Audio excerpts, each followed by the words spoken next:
ces derniers mois qui donne l'impression, j'en suis vraiment convaincu, qu'on est en train de réinterroger un peu toute une série de questions, d'approches, tellement les choses bougent et malheureusement pas nécessairement dans la bonne direction.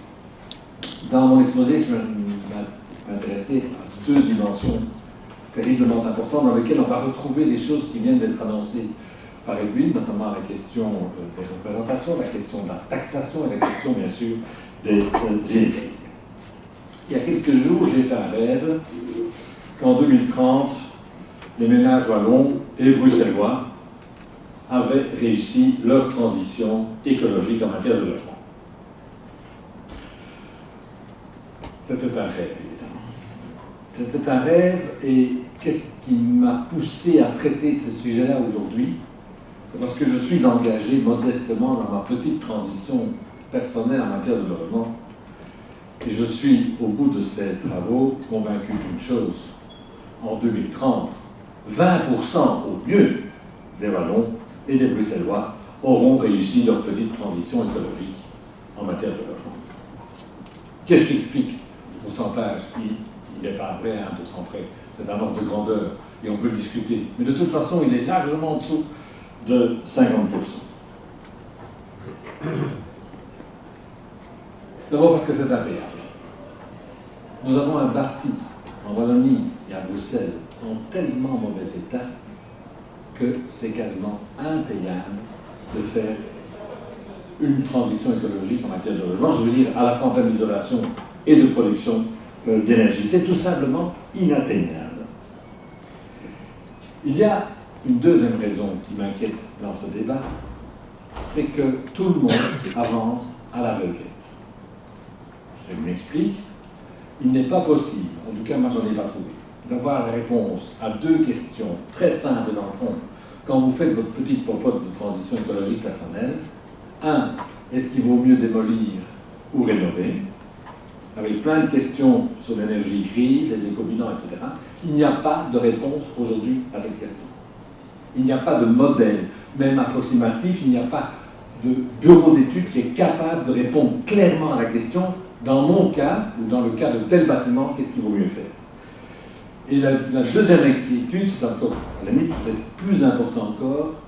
Aujourd'hui, vous avez une telle profusion de matériaux qu'il est impossible de répondre à la question quel est l'éco-bilan de ces différents matériaux, et dans telle situation, qu'est-ce qu'il vaut mieux faire?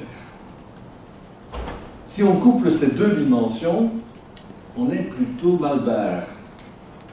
Si on sait payer sa transition écologique personnelle dans son logement, on n'est même pas sûr aujourd'hui de le faire à bon escient. Sauf évidemment, au passage, être donné une bonne conscience d'avoir contribué à la transition écologique. On n'est même pas sûr que l'éco-bilan de tel ou tel matériau, de telle ou telle technique que je vais implémenter dans mon logement est vraiment positif. On n'est même pas sûr de cela. En tout cas, j'ai lu des études qui montrent que certains matériaux d'isolation ou de sur-isolation, donc utilisés à mauvais escient, a un impact au mieux nul et souvent négatif si on prend l'éco-bilan sur l'ensemble du cycle de vie. Et la question qui se pose alors, elle est terrible. Mais qu'est-ce qu'on va faire des 80% autres? Avec la même remarque, c'est peut-être 85, c'est peut-être 55. Les 80% autres, qu'est-ce qu'on fait? Où est l'amorce d'un plan aujourd'hui, dans les deux régions que je viens de citer, pour répondre aux 80% des gens qui ne sont pas en capacité, ni technique ni financière, d'organiser une transition un peu solide en termes de logement? Pour moi, on est en train de creuser les inégalités. Parce que non seulement ces 20%, ils auront fait leur transition, donc on n'est même pas sûr que ce soit dans le bon sens, mais en tout cas, ils auront fait quelque chose, mais en plus avec plein de conséquences sur les autres. Et je sens venir en matière de logement, les gens qui vont avoir comme objectif, non pas de participer à la transition, mais de se rendre indépendants de la société. Et il ne faudra pas beaucoup de modifications, de progrès encore dans les batteries ou autres systèmes de stockage d'énergie pour qu'on ait des gens qui vont se couper des autres. Hein, on cite souvent l'exemple des États-Unis où vous avez des communautés fermées. Mais au moins, ils ont encore, en gros, une ligne électrique qui arrive dans cette communauté fermée. Demain, il y aura des gens qui vont vivre dans des communautés individuelles ou à plusieurs, où il n'y aura même plus de lien physique avec d'autres réseaux. Et ces gens sont capables donc vraiment de se passer, et je sens que c'est ça qui va se passer. Mais aussi, je vais le dire, on augmente les inégalités. Le fait de se couper du réseau, déjà rien que le fait de consommer moins de réseau qu'aujourd'hui, hein, ce qui est quand même la première conséquence quand on a installé des panneaux photovoltaïques, qu'on a isolés, etc., eh bien, va faire que le prix de l'électricité, du gaz et de l'eau va augmenter pour tous les autres. Vous voyez un peu la conséquence. On est en train de creuser les inégalités. Des gens qui vont avoir à la fois la bonne conscience, qui vont faire des économies financières, hein, comme aussi ils ont encore besoin de plus d'argent, qui vont faire des économies financières, qui vont se couper des autres, et les autres qui vont regarder ça en spectateur, dès lors que la puissance publique aujourd'hui ne fait pas grand-chose, et est incapable de répondre à la question qu'est-ce qu'on fait avec le bâti qu'on a dans des tas d'endroits. Il faut aller voir dans le Hainaut, dans certaines zones du Hainaut, ce que représente un bâti totalement dégradé et dont on ne sait pas très bien ce qu'on peut faire, en tout cas, surtout si on veut faire bien, comme je l'indiquais à l'instant. Il y a eu en Wallonie, il y a en Bruxelles aussi, un débat sur les compteurs intelligents. Alors il y a des tas de raisons pour s'opposer aux compteurs intelligents, d'abord le prix. Et il y avait en fait un argument par ceux qui étaient opposés, donc plutôt, je veux dire, à gauche, dans tous les sens du terme, et qui disent nous n'avons pas de compteur intelligent, au mieux réservons-le à ceux qui ont des productions énergétiques propres et individuelles et à ceux qui sont plutôt dans les hautes consommations. Et miracle, je ne sais pas ce qui s'est passé, le gouvernement wallon semble aller dans cette direction. Moi j'appelle ça une victoire à la Pyrrhus, parce que c'est en fait reconnaître une fois pour toutes les inégalités. Donc on va finalement offrir à ceux qui ont déjà beaucoup, en plus la possibilité de gérer leur énergie de manière optimale, et quelque part, dire qu'il ne faut pas de compteur intelligent pour les autres, c'est quelque part une manière d'abandonner les autres. J'insiste, hein, je suis contre le compteur intelligent, c'est pas ça qu'il faut, mais quelque part, pour moi, c'est une victoire à la Pyrrhus, c'est une victoire culturelle qui, en fait, reconnaît explicitement les différences énormes en matière de logement et en particulier en matière de dimension énergétique du logement. Pour le reste, ces inégalités que je viens de parler, elles se greffent, ou elles sont amplifiées, ou elles complètent d'autres inégalités que l'on connaît de longue date. C'est celle en matière de qualité totale du logement, la localisation, le nombre de mètres carrés, la luminosité, la proximité ou pas de l'homogénéité, comme évoquait Tom, des parcs, des jardins, des services, des services privés, des services collectifs, l'accès ou pas du transport en commun, enfin plein de choses. Et ces deux inégalités sont en train de s'additionner pour arriver à ce que j'évoquais tout à l'heure, une augmentation des inégalités très claire en matière de logement, directement liée non pas aux effets de l'environnement, mais à l'autre dimension évoquée par Edwin, c'est-à-dire la capacité ou pas de s'insérer. Et on retrouve ici, évidemment, un très grand problème, ce vieux débat, cette vieille approche, très juste au demeurant, qui consiste à dire que les pauvres et les moins pauvres doivent être des citoyens à part entière. Dans ce dossier ici, excusez-moi, ce ne sont pas des citoyens à part entière. On leur refuse même aujourd'hui, de par les réglementations mises en place, de participer par exemple à des coopératives solaires, comme il existe des coopératives éoliennes. Bon, coopératives éoliennes, tout le monde sent bien que chacun ne va pas construire sa petite coopérative. Mais en matière de solaire, il est bon ton de chacun construire sa petite installation, et ceux qui n'ont pas les moyens, ou ceux qui sont locataires et qui n'ont pas un propriétaire, qui ne va évidemment pas investir dans du solaire pour ces locataires, a fortiori s'ils sont précaires, ils sont déjà bien contents d'avoir un logement, eh bien on est en train de creuser les inégalités.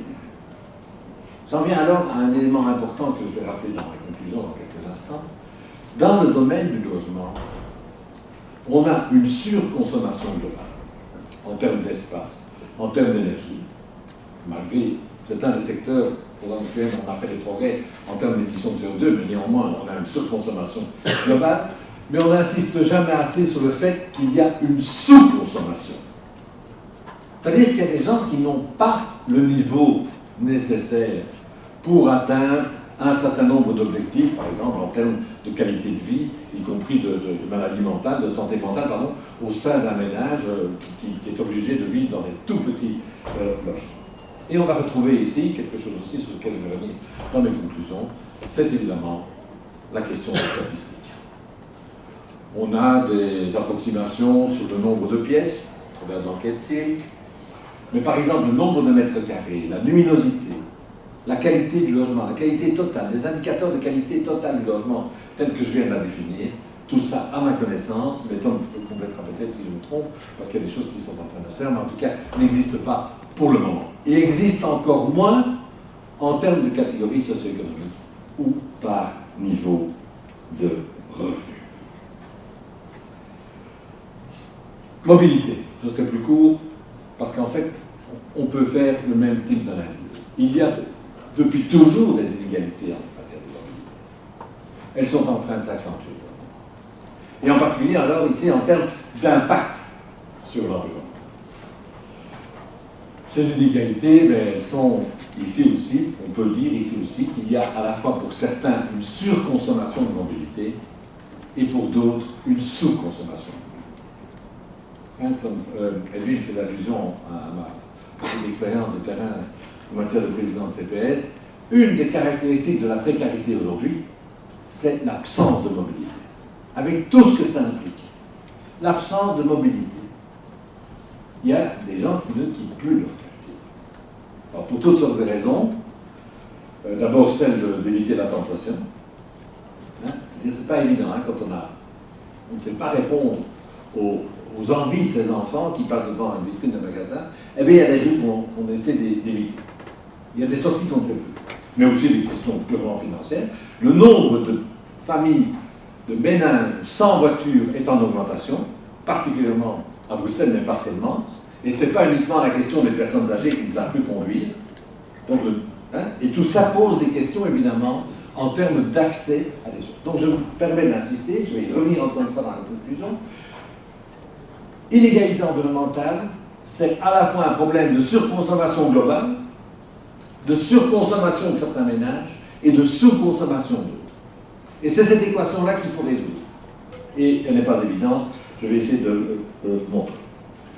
Mobilité, j'aime bien de revenir avec cet exemple-là. Une amie bruxelloise me racontait l'autre jour qu'elle était frappée, non, ce n'est pas la personne auquel je pense, c'est une autre, me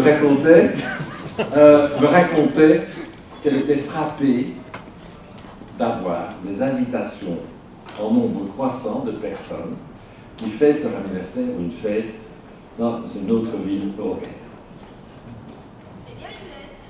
Vous imaginez, des gens qui n'ont pas de mobilité, je ne suis pas ici dans un plan moral, hein, j'en pense pas moi, mais je passe sur ce plan-là, au plan simplement d'évolution des modèles entre ceux qui n'ont pas de mobilité, et pour moi une sous-mobilité, et des gens qui ont une surmobilité. Je pense qu'il y a plein d'applications sur lesquelles je vais revenir. D'une manière générale, et contrairement à ce que laisseraient apparaître certains indicateurs grossiers, je pense que les consommations directes et indirectes d'énergie, si on somme les deux, sont, je pense, au moins proportionnelles aux revenus. Et au plus je tâte, je pense même plus que proportionnelles aux revenus. Pourquoi est-ce qu'on a l'impression contraire? Par exemple, en matière d'énergie, ce qu'on consomme en général, ce qu'on capte en général dans la comptabilité nationale ou les enquêtes sur le budget des ménages, c'est la consommation directe d'énergie. C'est la consommation directe d'espace.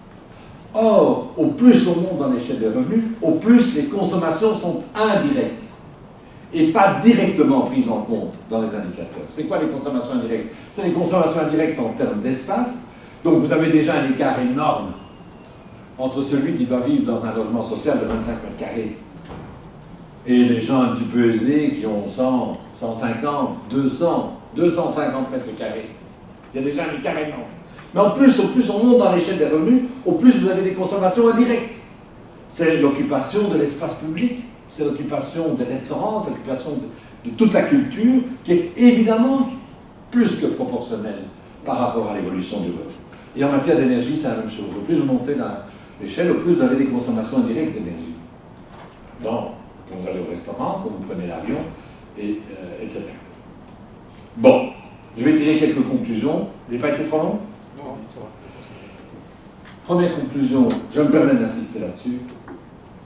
Il faut passer par la double clé sur- et sous-consommation.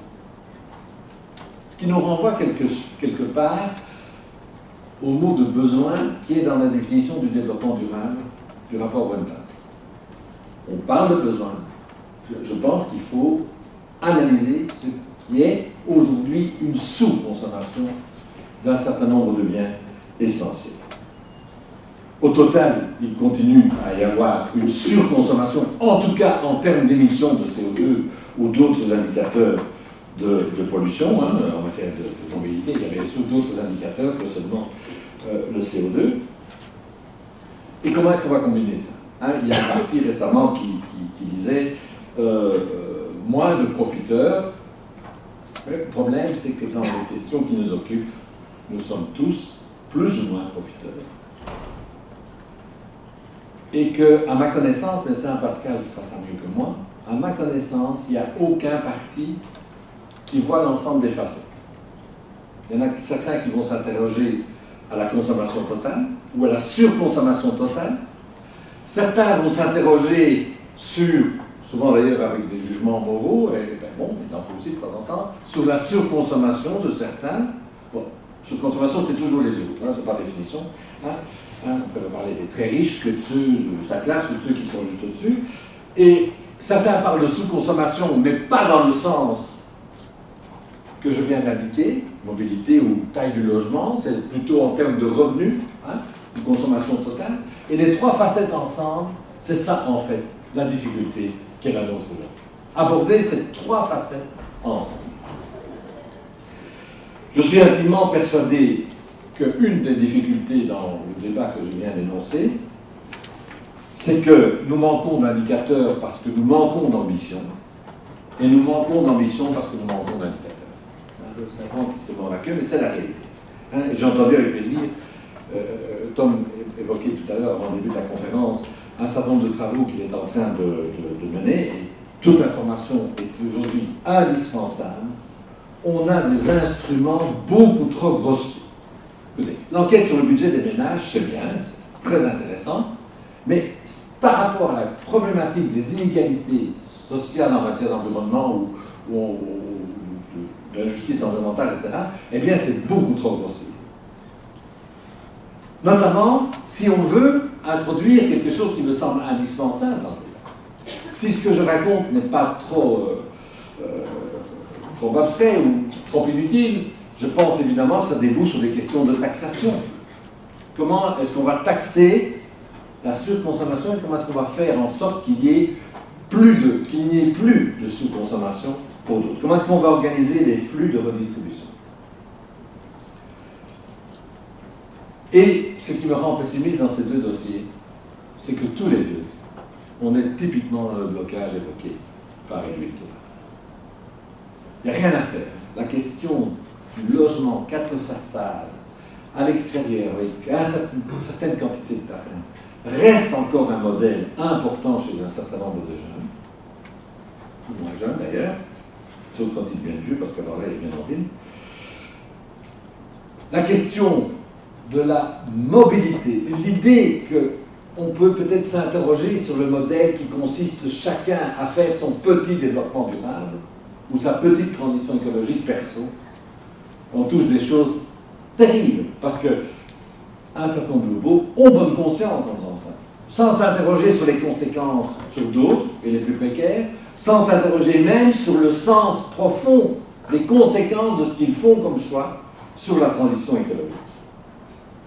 On est plein de tabous, la question de l'avion est un tabou total, aucun parti aujourd'hui pour toutes sortes de raisons, des raisons différentes, n'ose évoquer cette question, qui fait qu'aujourd'hui, le bagagiste qui prend sa voiture à 5 heures du matin pour aller travailler à l'aéroport de Charleroi ou l'aéroport de Zaventem, paie une taxe sur son carburant pour aller servir des gens qui ne paient pas de taxe sur le kérosène aérien. Et c'est ça les inégalités. Ça, c'est une illustration très concrète des inégalités aujourd'hui. C'est le tabou absolu. Il y a eu une fois une tentative en Wallonie de se dire, dans le fond, pourquoi est-ce qu'on ne mettrait pas une taxe de 10 € sur les billets d'avion. 10 €, vous vous rendez compte, hein? C'est 2 apéritifs sur une terrasse à Carcassonne. Le débat a été cassé en 24 heures. En 24 heures, c'était fini, on n'en parlait plus. Je ne dis pas ça en termes de moralisation, je dis ça d'abord en termes d'économiste. L'économie nous enseigne notamment, une certaine approche économique en tout cas, nous enseigne notamment qu'il faut taxer les choses que les gens désirent vraiment. Nous faisons le contraire dans notre société. Manque d'indicateurs, parce que manque d'ambition, parce que manque d'indicateurs. Alors nous serons bientôt tous libres de foncer collectivement dans le mur. Je vous remercie pour votre attention.